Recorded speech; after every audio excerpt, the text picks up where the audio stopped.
New Year and a very special welcome to the Alex Salmond Show. We hope you've had a wonderful time over the festive period, and today a very special welcome to the show to Alex and Alex's Tartan Trews. Well, of course I've given my Trews an outing, because although New Year is celebrated across the planet, when it boils right down to it, it's a Scottish celebration. Indeed it is, but we thought, as a special for today's show, the first of 2019, we'd look back at some of our favourite moments from last year. But first, let's have a look at the scenes from the last few days, where people in Scotland were celebrating my birthday on Hogmanay.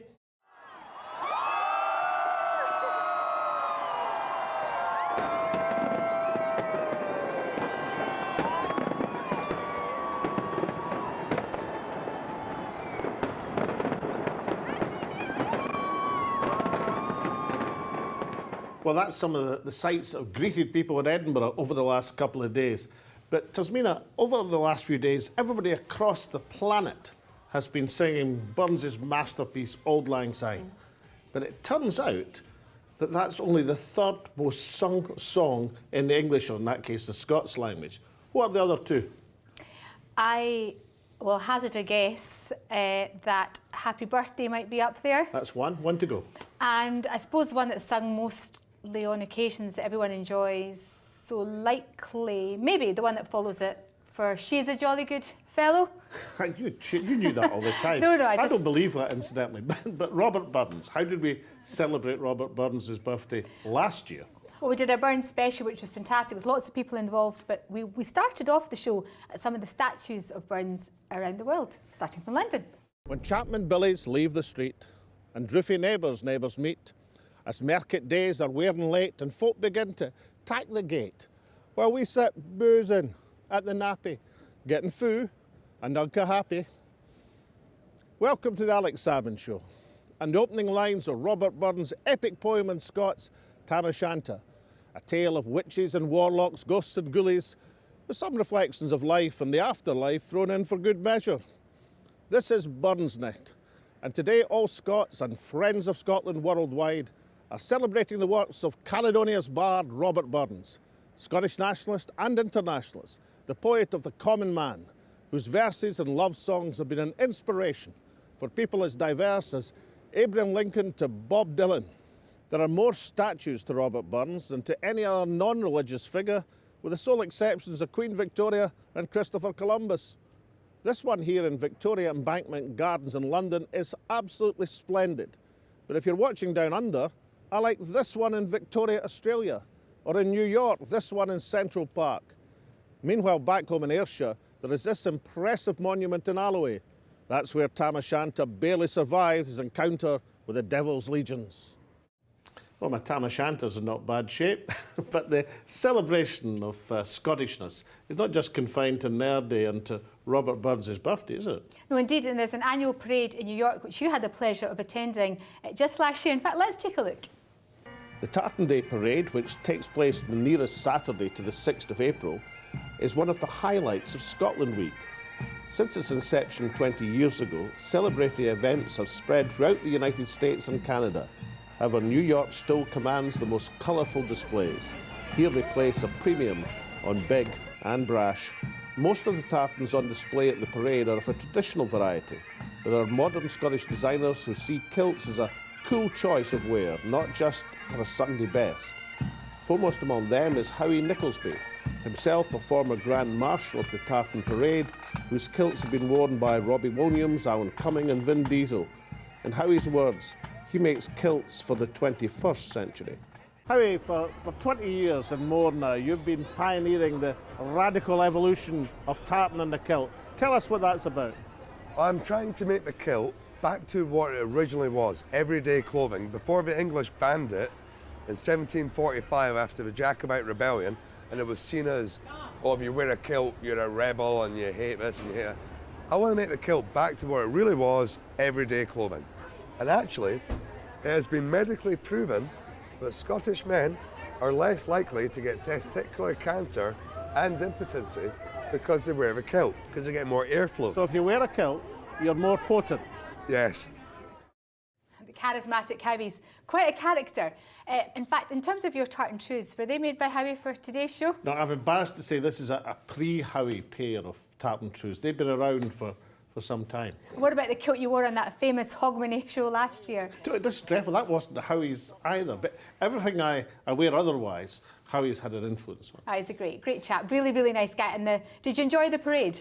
I think the parade was fantastic, but it was in the days running up to the parade, you'd be in Times Square and trying to film a segment about something entirely different, and this band of outrageous Scots would come up and turn the show into something else entirely. It was great fun. It certainly is a celebration of all things Scottish, which of course takes us on to Carnegie Hall, which you also, I think you maybe sang a song or two, Alex, perhaps when you got there? I serenaded one of our editors.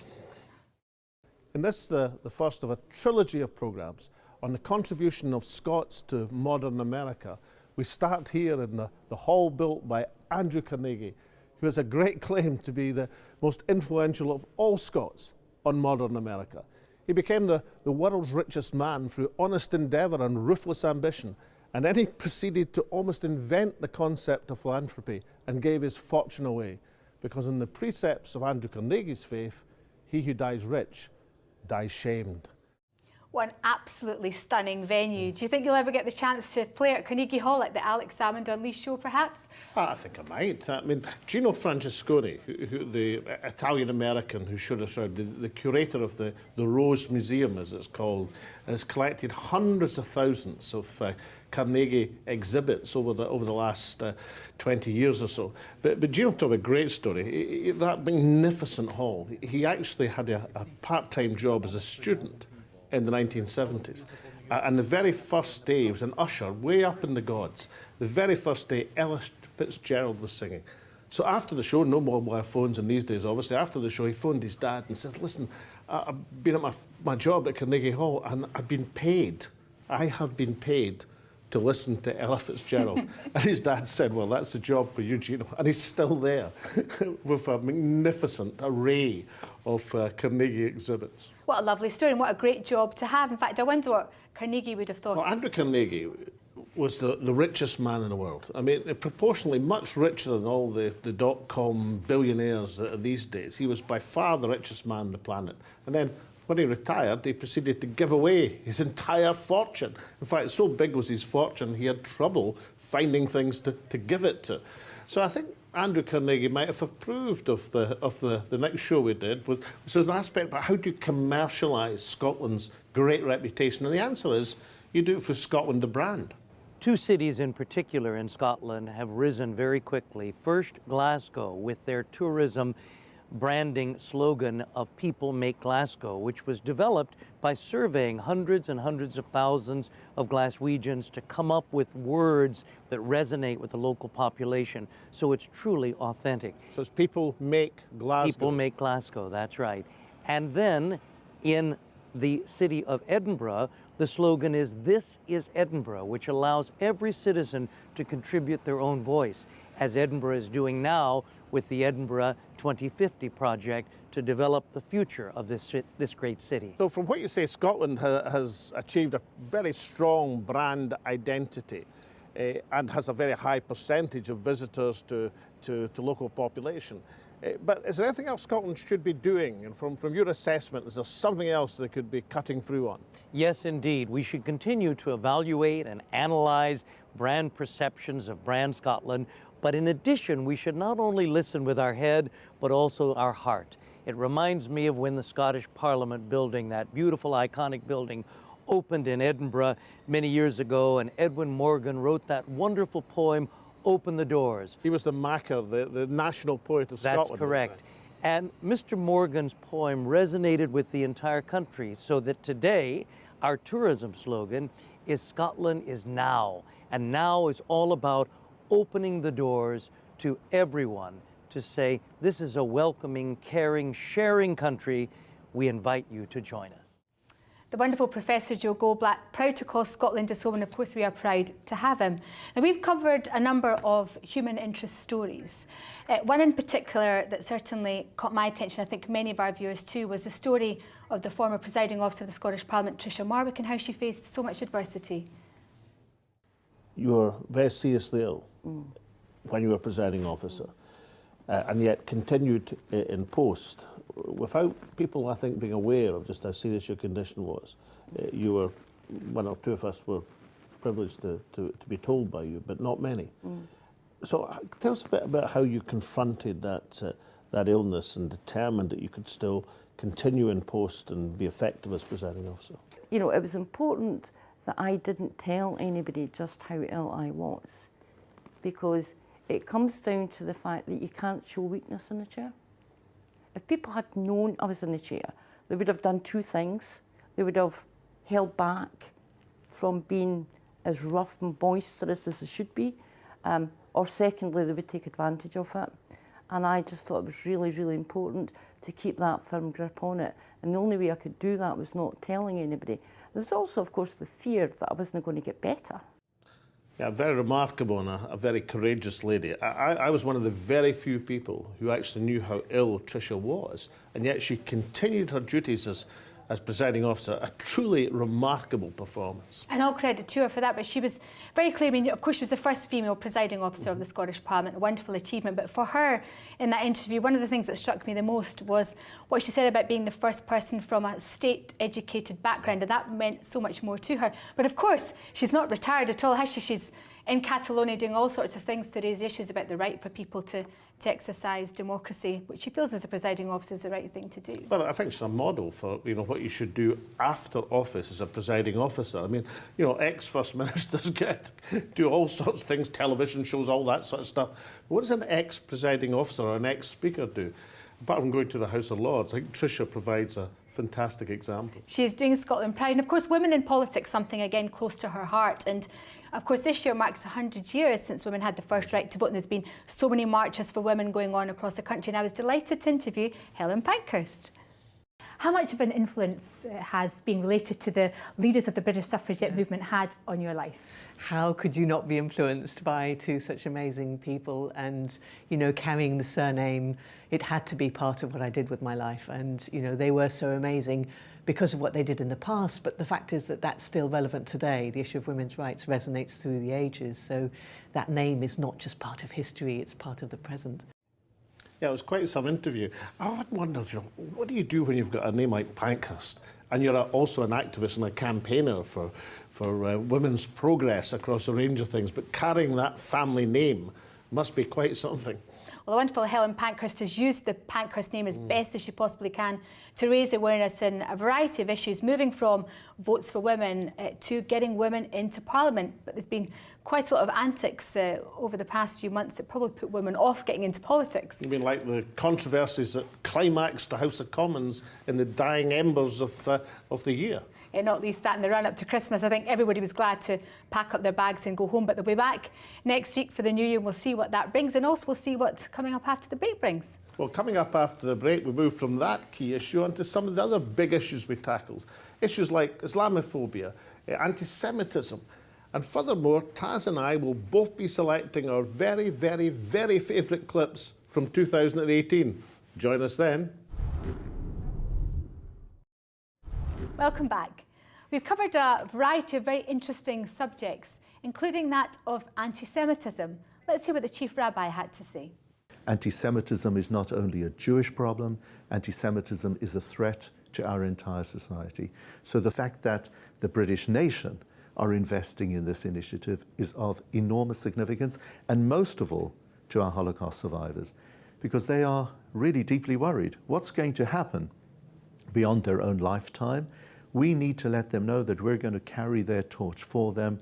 We will guarantee that we will remember the Holocaust, and more importantly, we'll remember the lessons of the Holocaust. Isn't it tragic, Alex, that so many years after the Second World War, the world hasn't yet learned those lessons? So we do need to educate. What a splendid chap the Chief Rabbi is. I mean, I've got the privilege of serving with him in the Holocaust Memorial Commission. I'm responsible for planning the new memorial, which is being built beside the House of Lords, with its emphasis on education. And it's not just bricks and mortar. It's going to be about the education of the next generation on the horror of the Holocaust. Well, of course, the Chief Rabbi was really keen to talk about religious tolerance, because we've had so much intolerance over the past year.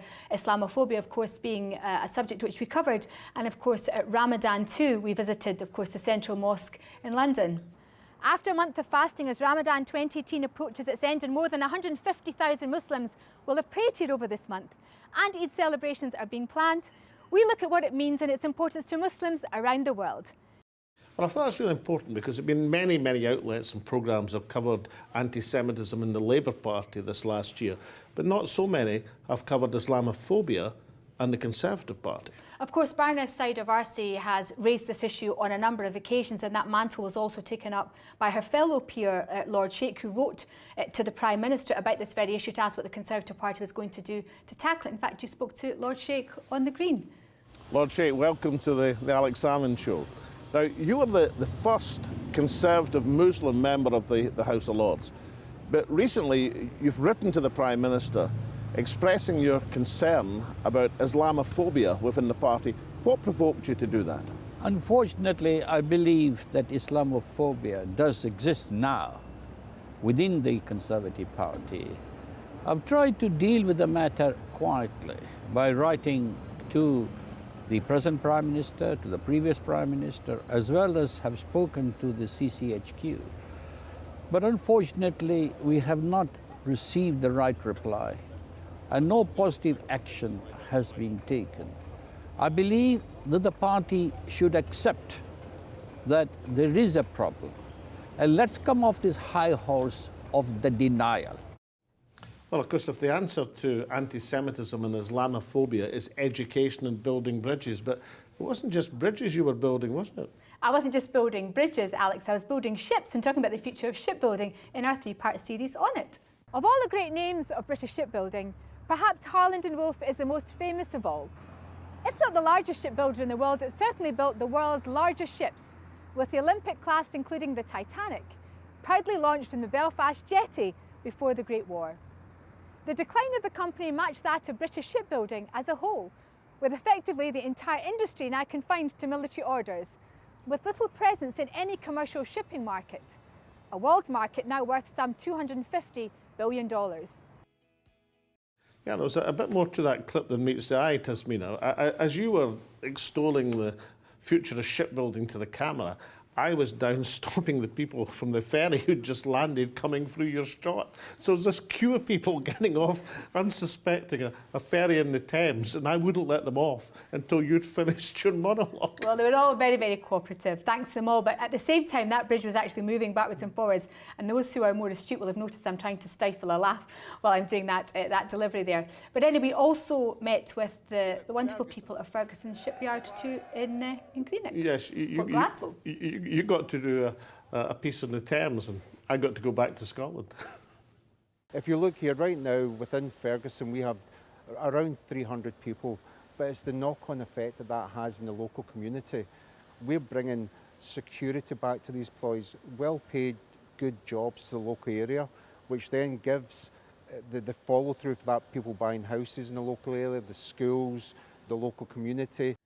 Well, sticking to transport, we moved, of course, from shipbuilding to trains and the future of rail across the United Kingdom, and especially, of course, HS2, where we got to speak to some of the campaigners. I mean, at the end of the day, I think people are just looking to get on their journey as quickly as possible and for it to be on time. Well, it's really interesting to see it's an aspect where I actually changed my mind. We did a three-part series on the future of the railways, and some of the campaigners managed to change my mind on HS2. London commuters from the plush boroughs of the southeast of England are uniting in solidarity with one of the most militant trade unions in the country. They have had enough of high fares, nightmare journeys, and trains so overcrowded that even the leader of Her Majesty's opposition can't get a seat for love nor money. What brings you, of course, all together? You're all residents of the borough of Camden. Perhaps, John, you can tell us what that means for you all in terms of HS2. Yes, well, as you say, we're all residents of Camden. We live in the area which is around Euston Station and just to the north of the station. And as you know, the new high-speed line is on its way into Euston from the north. So we're in the firing line, as it were. They could very, very easily move this departure point for the station, and this bigger argument to say about employment and this huge travel massive hub which they're creating isn't actually essential when you think about it. We've already got the connections into London. We don't need this thing ramroding its way right into... Are you saying that they should have started fast rail in Scotland, in the north of England, where the project would have much more support. I do think so. The connectivity into London is perfectly good. In fact, we need to get congestion out of London. We don't want to increase congestion, that's for sure. There's much greater opportunities as a nation to develop the north more like that and have a better connection into the Midlands. And these precious little bits of our ecology, for example, in the urban environments, is what I'm particularly interested in. And this land grabbing is really unacceptable, and for the greater good of our nation is environmentally disastrous. And Primavera, you're moving on from sort of the environmental to the environmental aspect. You're concerned about effect on ecosystem, plants, animal life, and indeed they're the air. going to deforest up and down the country and close ecosystems. They say they're going to build new ecosystems, but it takes 400 years, to build an ecosystem. So that's rubbish. They've already closed 1.5, Euston Parks down. The pollution is going to go sky high. I'm really worried about the air pollution. And Klein Earth has taken the government to court 3 times, and the 4th time to the EU Parliament. I've gone to our house, which is part of the UN environmental division, and but they're not compliant. They don't mitigate. So when you got the dreaded news and that this was it, you were getting closed down, I take it you didn't leave any of the stock behind? Oh God, no. No, the last weekend we had a party where we drank it dry, and the only thing left wet in this place was mine and my wife's tears. The story about the pub being named after his daughter, in fact, the wider aspect of the way communities have been treated around Euston Station by the HS2 development, it was very moving stuff. And it wasn't just that persuaded me for the arguments of the campaigners that perhaps fast rail, by the time it's built, will be technology of the past. That's what really told on me. It was certainly a very moving interview, and I wish all of his family well. I'm sure we all do at the show. But there have been, or there must have been, some high points of 2018. What's your favourite clip, the favourite place you've been to, favourite interview you've done? Well, I think Gibraltar, because I'd never been to Gibraltar, and the clip we're about to see, I'm actually suffering from sunstroke during this clip. So the sunstroke wasn't pleasant, but being able to finish the clip was a triumph over the sun. The Rock of Gibraltar bestrides 3 worlds.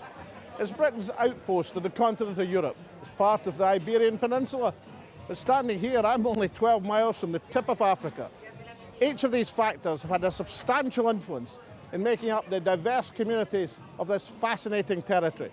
One thing's for certain, Gibraltarian identity has been forged in times of adversity. That's going to stand them in good stead in the interesting times ahead. Yeah, that was take 25, incidentally. I'm sure our director was going mad by that point. It didn't sound much. It was a triumph, trust me. How about you, Taz? What's your favourite subject or favourite clip? Actually, I thought it might be really, really difficult to choose a clip or series of clips that meant the most to me over the past year. But I think the series we did on the Lancastria had a profound impact on me. A, because I didn't know enough about it and I learnt so much. But B, because of the people that we met along the way. Let's just take a look at some of the background to the shows. The greatest naval disaster in British history, where the loss of life was greater than the Titanic, the Lusitania and the Hood combined, is barely remembered at all. For it is here, just a few miles off the port of Saint-Nazaire in Brittany, that on the 17th of June 1940, the Lancastria was sunk with a minimum loss of over 4,000 souls, both civilian and military. And so in 2 special programmes for Remembrance Day, we chart the history of the Lancastria. We speak to the last few remaining survivors. We speak to the relatives of those who perished and those who survived. We speak to the campaigners about their long struggle for remembrance, and we try to answer the question of why the greatest naval disaster in British history has been confined to the hidden vaults of history. You know, they say the sea is cruel, but perhaps not quite as cruel as those who have denied remembrance to so many for 78 long years.